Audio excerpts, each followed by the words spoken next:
नमस्कार दोस्तों, मैं हूं नवीन पाटीदार और आप देख रहे हैं वॉइस ऑफ एमपी। जैसा आपको पता है कि लगातार अफीम किसानों की आवाज वॉइस ऑफ एमपी उठाता आया है, चाहे सीपीएस पद्धति की बात हो या फिर डोड़ा चूरा की बात हो या फिर पोस्ता दाना के आयात की बात हो। अब जिस तरीके से पहले सीपीएस पद्धति जिस तरीके से किसानों के ऊपर सौंपी गई थी, पहले ही एक संकट किसानों के सामने था, अब दूसरा संकट पोस्ता दाना को लेकर सामने आ रहा है। जिस तरीके से सरकार ने विदेशी कंपनियों के लिए रास्ते खोल दिए हैं, टर्की और जो चीन है वहां से पोस्ता आयात के रास्ते खोल दिए हैं। ऐसे में किसानों के जो भारतीय पोस्ता दाना है उसके दाम गिरने के आसार दिखते हैं। इस पूरे मामले बात करने के हमारे साथ मौजूद है किसान नेता सोहनलाल आजना हमारे साथ मौजूद है, जो किसान नेता भी है और लगातार अफीम किसानों की आवाज उठाते आ रहे हैं। उनसे बात करते हैं कि वे क्या सोचते हैं, किस तरीके से सरकार ने एक बड़ा फैसला लिया है और भारतीय किसानों के लिए कितनी बड़ी मुसीबत खड़ी हो सकती है। सोहनलाल जी, जिस तरीके से टर्की और चीन से पोस्ता आयात के दरवाजे खोल दिए गए हैं, भारतीय किसानों के लिए कितनी बड़ी मुसीबत खड़ी हो सकती है? देखो, इसमें हमारा किसानों का भी ये मानना है, क्योंकि मैं भी एक किसान हूँ, और किसानों का ये मानना है कि यदि विदेशों से अगर पोस्ता आयात करेंगे, जैसे कि टर्की से और चीन से कर रहे हैं, तो उससे किसानों को कहीं न कहीं बहुत बड़ा नुकसान होगा। क्योंकि भारत में जो परंपरागत तरीके से अफीम की खेती करते हैं और बड़ी मात्रा में जो पोस्ता यहाँ से उत्पादित होता है, उसका कहीं न कहीं भाव गिरेगा वर्तमान में। और इससे पूर्व जो किसानों को पोस्ता के भाव मिलते थे, वो लगभग 1,30,000 से लेकर के 1,75,000 रुपए प्रति क्विंटल मिल रहे थे, और उसमें बड़ी भारी कमी आएगी। और मुझे लगता है कि 1,00,000 रुपए से भी अंदर पैसा किसान को हो जाएगा प्रति क्विंटल पर, जिसमें किसानों में एक मायूसी भी छाएगी और उसका बहुत बड़ा आर्थिक रूप से नुकसान भी होगा। अगर सोहनलाल जी बात की जाए तो पहले ही सीपीएस पद्धति को लेकर किसान परेशान थे। 10,000 अफीम किसानों को पट्टे जारी मालवा में किए गए, वे पहले संकट से गुजर रहे थे। लेकिन अब जो है पोस्ता आयात को लेकर सरकार ने बड़ा फैसला लिया। क्या मानते हैं सरकार? एक तो एक तरफ कहते हैं किसानों की हितैषी सरकार है, ऊपर से किसानों के साथ इस तरीके से जो नियम और जिस तरीके किसानों के साथ धोखा किया जा रहा है, इसे लेकर क्या कहेंगे आप? नहीं, देखिए, किसानों के हितैषी सरकार तो मोदी सरकार है, इसमें कोई दोहराए वाली बात नहीं है। लेकिन वहाँ ब्यूरोक्रेसी हावी होकर के कभी कभी गुमराह करने का काम करती है, वो नहीं होना चाहिए।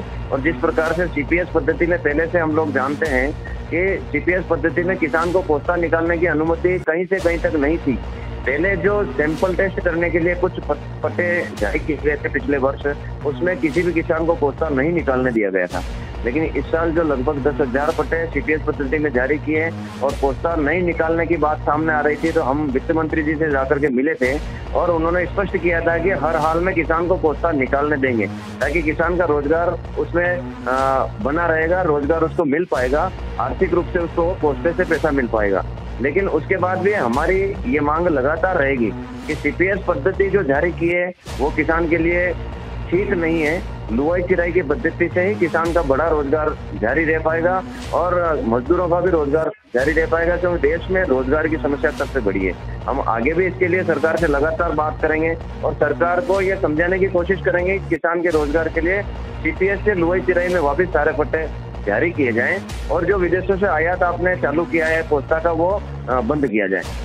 सोहनलाल जी, एक बड़ी बात जिस तरीके से हमें रोजगार बेरोजगारी को लेकर कही है, अगर बात की जाए तो सरकार ने प्राइवेट कंपनियों को जिस तरीके से सीपीएस पद्धति को लेकर जो गाइडलाइन जारी की, सरकारी प्राइवेट कंपनियों को जो टेंडर जारी कर दिए गए हैं, और इस तरीके से अगर माना जाए तो नीमच अफीम फैक्ट्री बात की जाए या गाजीपुर अफीम फैक्ट्री की बात की जाए, तो यहाँ पर हजारों कर्मचारी काम कर रहे हैं। अगर निजी हाथ में दे दिया जाता है तो कितने कर्मचारी बेरोजगार हो जाएंगे? बिल्कुल, जिस प्रकार से बेरोजगारी की बात लगातार सामने आ रही है, तो कहीं न कहीं सरकार को सीपीएस पद्धति के दौरे भी अपने विभाग के पास ही रखने चाहिए। प्राइवेट कंपनी को देने से कहीं न कहीं जो कर्मचारी काम कर रहे हैं उनके भी रोजगार पर भी प्रभाव पड़ेगा, नए कर्मचारी नहीं लगा पाएंगे, पुराने हैं जो रिटायर्ड होते जा रहे हैं तो वो एक तरह से बंद होते जाएंगे। दूसरा ये है कि अगर अभी हमें जो अंदेशा है किसानों को, प्राइवेट कंपनी को यदि सीपीएस पद्धति के डोडे और गोदाम में भरने के लिए दे रहे हैं, भविष्य में हो सकता है छोटे किसानों को फसल बुआई की अनुमति ही धीरे धीरे समाप्त कर दी जाए और बड़े काश्तकार जो 100, 200, 500 बीघे के हैं उनसे कंपनी टाई अप करेगी और उनके वही अफीम को बोएंगे और सीपीएस पद्धति में फिर वही माल उस कंपनी को देंगे। इस प्रकार का अंदेशा भी किसानों में छाया हुआ है, जो कहीं न कहीं सरकार को सोचना चाहिए और निजी हाथों में ये नहीं देना चाहिए। सोनाल जी, आप तो खुद भारतीय जनता पार्टी से जुड़े हुए नेता हैं, बड़े नेता हैं, किसान नेता हैं। क्या आप पोस्तादाना आयात को लेकर, जिस तरीके से आपने कहा है कि निजी कंपनी में हाथ में नहीं देना चाहिए, तो क्या मानते हैं आप इसे लेकर जो वित्त मंत्री तक बात पहुंचाएंगे, बात करेंगे, आप किसानों के दर्द को बताएंगे वहाँ? बिल्कुल, वित्त मंत्री जी से हम वापस मिलेंगे, उनको सारी वस्तुस्थिति धरातल पर किसानों की क्या हो रही है, किसान क्या चाहता है, देश का हित मेक इन इंडिया बनाने में है। और जैसा कि हम जिनका सम्मान करते हैं, हमारे देश के प्रधानमंत्री जी हैं, देश को आगे ले जा रहे हैं, वो भी कहते हैं कि मेक इन इंडिया बनाएंगे, तो हम निश्चित रूप से मेक इन इंडिया की वहाँ बात रखेंगे।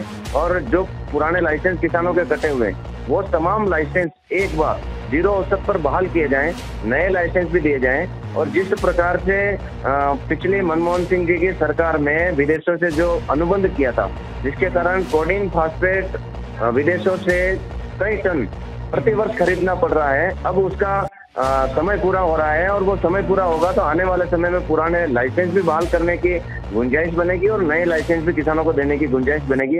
इसके ऊपर अब हम लोग काम कर रहे हैं।